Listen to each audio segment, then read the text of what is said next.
আমি যে পরীক্ষাটি করছি তার নাম হলো বেলুন রকেট প্রপালশন। এর জন্য আমাদের দরকার বেলুন, স্ট্র, কাটার, টেপ, হোয়াইট টেপ।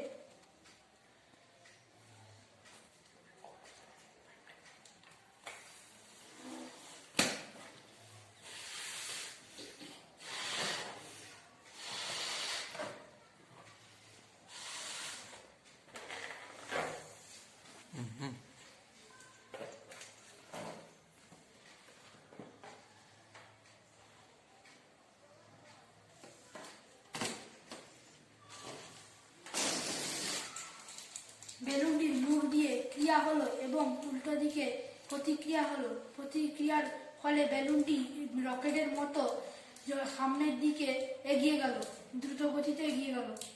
এটি হলো নিউটনের তৃতীয় গতিসূত্রের উদাহরণ। ধন্যবাদ।